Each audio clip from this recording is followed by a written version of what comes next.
Bonjour à tous, bienvenue dans une nouvelle vidéo. Dans cette vidéo, je vais encore vous montrer comment scraper des données, mais pas à partir d'un site web directement, mais plutôt à partir d'un flux de données. Ce flux de données, c'est un flux de données RSS. Donc c'est quoi le RSS? Donc le RSS, c'est un format de données comme le JSON, mais c'est plutôt du XML qui contient plusieurs informations d'un site web, qui contient, on va dire, les données, donc le contenu du site web. Ce qui est bien avec les flux RSS, c'est qu'un site, à chaque fois qu'il va être actualisé, il va pouvoir générer un flux RSS auquel les utilisateurs vont pouvoir s'abonner pour recevoir des notifications ou autre. C'est ce type de flux que je vais essayer de scraper aujourd'hui. Mon site cible, c'est Hacker News. Je ne sais pas si vous connaissez, mais c'est un site que je regarde souvent. Et ce site-là, il contient plusieurs nouveautés sur le monde de la technologie aussi, enfin, ou autre. Et il contient un flux RSS qui est là au format de XML comme vous pouvez voir. Donc voilà, je vais essayer de récupérer ces informations-là. Donc pour ça, je vais pas utiliser Golang comme la dernière fois, je vais utiliser plutôt euh, cette fois-ci Python. Donc c'est une techno que j'apprends à l'école actuellement. Donc j'ai mon premier cours ce matin d'ailleurs. Et je vais essayer de scraper ça en utilisant Python et ses librairies. Donc il y a une librairie qui s'appelle Beautiful Soup que vous pouvez installer en installant pip. Donc pip c'est comme npm pour Node.js, donc c'est un package manager. Vous pouvez faire, moi je l'ai déjà, je vais pas le faire, mais vous pouvez faire pip install bs4 pour Beautiful Soup. Et aussi je vais avoir besoin de requests. Mais je pense que request, enfin si je dis pas n'importe quoi, ça vient déjà avec Python. Donc je sais pas si vous avez besoin de l'installer comme ça, je pense pas. Après, vous avez besoin d'installer aussi dans votre environnement Python, donc avec pip install XML pour, euh, pour, euh, pour mieux lire les données XML, donc pour prendre en compte des données XML. Donc moi j'ai déjà tout ça installé, donc je ne vais pas le réinstaller. J'ai déjà une directory web scrapper, et ici je vais créer un nouveau fichier que je vais appeler scrapper.py. Maintenant je vais ouvrir ça dans mon éditeur de texte. Voilà. Et je vais commencer par ajouter mes imports. Donc, import requests from bs4, donc la librairie que je vous ai dit, import bio, attends, beautiful soup. Voilà.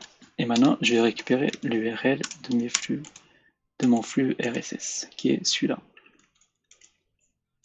Donc, je vais mettre ça dans une variable que je vais nommer URL. Maintenant, je vais créer une fonction, une méthode, comme vous voulez. Je vais appeler Hacker News. Dans cette fonction, je vais déclarer une liste vide au début. Donc cette liste va contenir tous mes articles ici dans le flux de données, donc dans le flux RSS. Donc ici on peut voir que chaque article c'est une balise item en fait. Voilà, je reviens ici. Ensuite, je vais mettre ça dans un try except. Donc c'est comme un try catch dans les autres langages de programmation. Ici, je vais créer une variable R qui va contenir ma requête, donc request.get.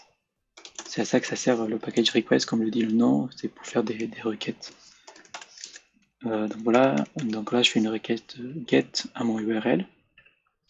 Et je vais aussi utiliser une fonction je vais mettre ça dans une variable souple, la fonction beautiful soup. Du coup, il faut que je l'écrive bien, beautiful soup. Je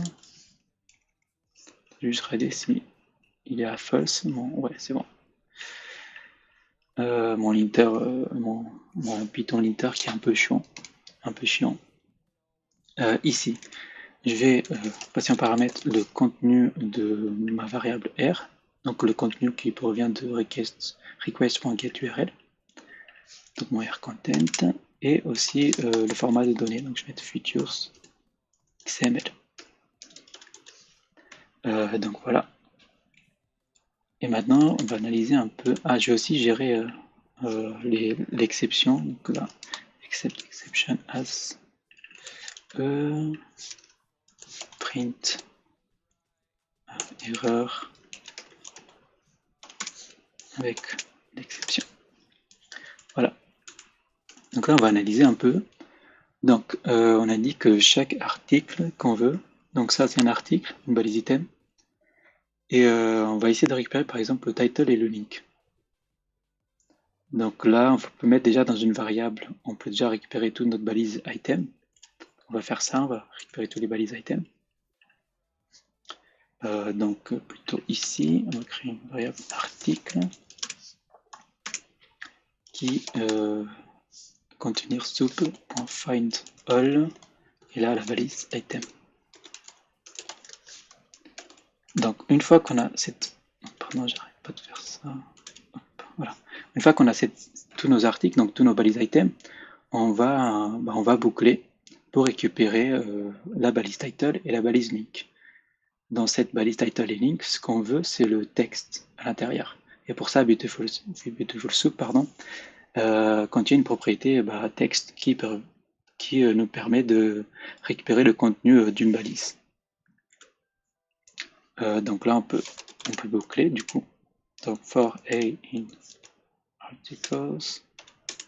Voilà, et ici on peut créer une variable title. Title égale soup.find. Du coup, parce que là on veut pas find all, on veut juste find 1 vu qu'on est en train de boucler déjà sur article.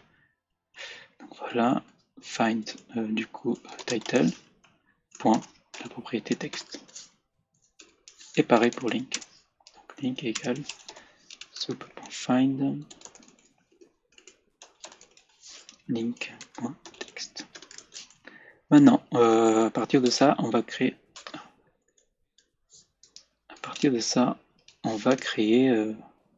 un article. Donc on va créer un dictionnaire. Donc on va dire que c'est un peu comme un objet en JavaScript, on va dire ça. Donc qui va contenir une clé title avec la valeur title du coup. Et aussi une clé link avec la valeur link. Qui c'est donc la title c'est bien celui-là et la link c'est bien celui-là. Voilà. Maintenant qu'on a ça, on veut pusher cet article dans notre liste d'articles. Donc on va faire list.append article. Voilà. Et là normalement, on peut déjà return. Attends, je me trompe tout le temps avec ce return, donc il faut que je fasse gaffe. C'est 1, 2, return, print list.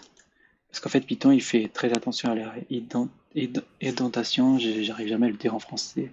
Donc il faut vraiment que ça soit dans la ligne du fort, je crois. Bon, on va voir déjà si tout va bien. J'utilise un package qui s'appelle Black. Je ne sais plus comment il s'appelle, c'est Python Black ou un truc comme ça. J'ai oublié. Pour voir si, si tout est bien indenté. Donc là, on dirait que tout va bien. Sinon, il aurait sorti une erreur. Voilà, donc là, si je fais Python scrapper.py, j'ai rien. Et j'ai rien parce que je suis bête et je ne l'ai pas appelé. Il faut quand même que je l'appelle après tout ça. Donc là, j'appelle Acarnius. Et j'ai bien toutes mes informations. Donc ça, c'est plutôt pas mal. Donc voilà, là, il y a toutes mes informations. Donc voilà comment scraper des données à partir d'un flux RSS. Maintenant, qu'est-ce que je peux faire d'autre? Je peux peut-être créer une fonction pour, pour écrire ça dans un fichier au format JSON. Donc là, je peux faire une fonction write JSON. Là, là, on va utiliser un truc qui s'appelle readopen. On va passer le nom du fichier articles.json. Je crois qu'il faut le passer, ça le dit pas. Je crois qu'il faut le passer W pour write. Ouais, le mode, c'est ça. Donc mode W, write. Voilà, as outFile. Pour éviter de le mettre dans une variable. Ok, ensuite, Je sais plus si c'est JSON dump ou JSON dumps. C'est- En fait, je crois que JSON dump. Je crois que ça, c'est quand tu as déjà genre un fichier à lui passer. Si t'as pas de fichier à lui passer, tu fais dumps avec un S. Ça veut pas over. Ah, ça veut pas me dire. Non, c'est pas grave, je vais mettre juste. Du coup, il faut le passer en paramètre notre liste. Quand on va lui passer en paramètre, je vais l'appeler data. Donc là, je vais faire JSON dump data du coup et hot file. Et normalement, c'est tout. Donc maintenant, si au lieu de return ça, je return write.json et je passe en paramètre liste, normalement, ça devrait me créer un article.json. Name.json, ah oui, j'ai aussi oublié. Donc là, je vais avoir rien dessus, c'est normal. Parce que j'ai oublié d'import le paquet JSON. Donc là, import JSON, voilà. Et normalement, là, ça devrait marcher.